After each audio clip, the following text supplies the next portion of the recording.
खतरा तो कृष्ण बलराम से है। देवकी वसुदेव तो तेरे घर की साग भाजी है, चाहे जब निपटा देना। देवकी वसुदेव से क्या खतरा? खतरा है कृष्ण बलराम से। इसलिए निपटाना हो तो कृष्ण बलराम को निपटाओ। बोले क्या करें? बोले ऐसा ऐसा करो।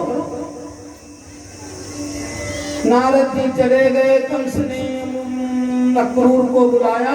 अक्रूर से कहा देखो ऐसी सी बात है कि मथुरा में सब हमारे दुश्मन हैं, किस पर विश्वास करें? तुम ही एक विश्वास के लायक हो। ये कृष्ण बलराम जो हैं देवकी वसुदेव के लड़के हैं और ऐसे ऐसे मेरे साथ षड्यंत्र हुआ। तो अक्रूर को तो मालूम नहीं था। तो बोले फिर क्या बात? बोले ऐसा है, हम एक यज्ञ करने जा रहे हैं, 5 दिन का कार्यक्रम।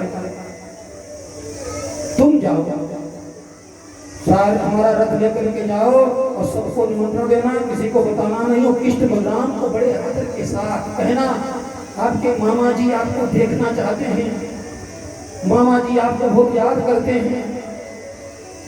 कृष्ण बलराम को देखा नहीं तो बुलाया, तुमको बुलाया।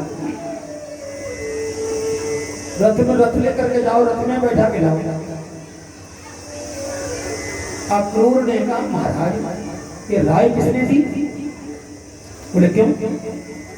बोले कृष्ण बलराम को बुलाने की जिसने तुमको राय दी है उसकी आंखों में तुम चुभ रहे हो, वो तुम्हें जिंदा नहीं देखना चाहता है, वो तुम्हें जल्दी से जल्दी निपटवाना चाहता है। अरे महाराज मौत अवश्य भावी है, फिर भी व्यक्ति मौत से बचने की चेष्टा करता है। जीते जी व्यक्ति प्रयास करता है कि मौत से बचे, लेकिन तुम ही एक ऐसे व्यक्ति हमको दिखाई दे रहे हो जो अपनी मौत को बुलाने के लिए अपनी सवारी भेज रहे हो। क्या हो गया तुम्हारी बुद्धि को? जब आपको मालूम है कि कृष्ण हमारी मौत है और दूर रहे, इसी में तुम्हारी भलाई, रथ भेज के बुला रहे, लेकिन विनाश काले विपरीत बुद्धि। अक्रूर को डांटा, भाषण मत दो, आदेश का पालन करो। भैया अक्रूर जाते हैं। भगवान श्री कृष्ण का वृंदावन से मथुरा आगमन एक स्वतंत्र प्रसंग है, बहुत बड़ा प्रसंग है। कुल मिलाकर के भगवान पूरे गोकुल को, पूरे वृंदावन को झकझोर करके,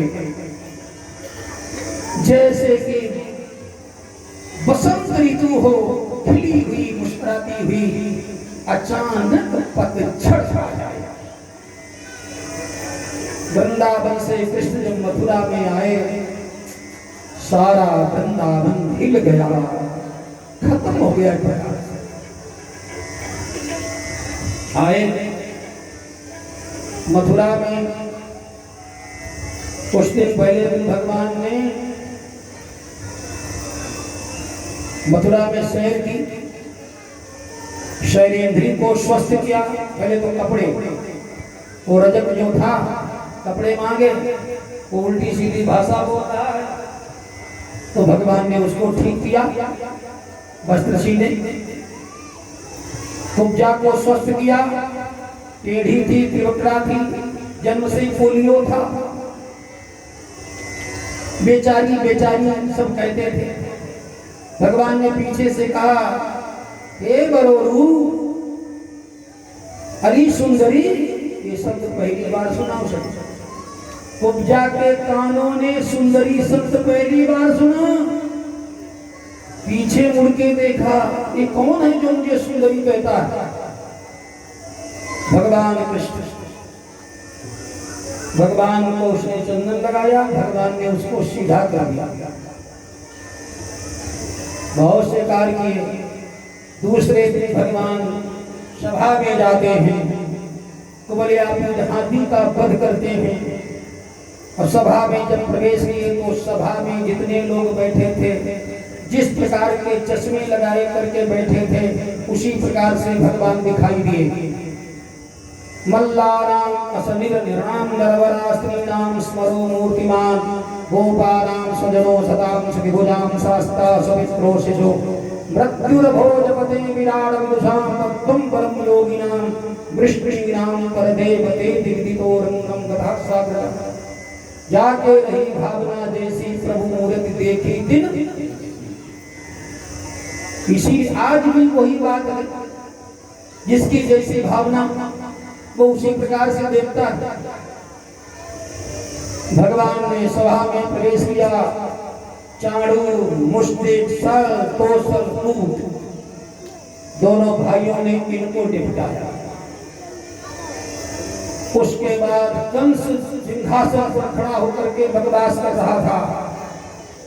उछल करके भगवान सिंहासन पर चढ़ गए और कंस के केशों को पकड़ करके प्रग्रह्य केशेषु चलत किरीटम निपाति रंगो परिपुंगमंचात् तस्योपरिष्टात् स्वयमद्यनाभा पपात विश्वास आत्मतंत्र।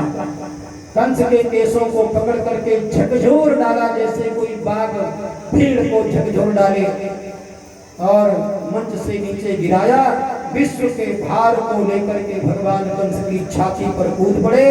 कंस मर गया। बोलो भक्तवत्सल भगवान की जय।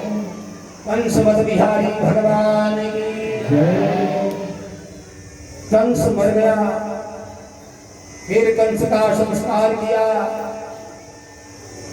देवकी वसुदेव को कारागार से मुक्त किया, नाना को कारागार से मुक्त किया।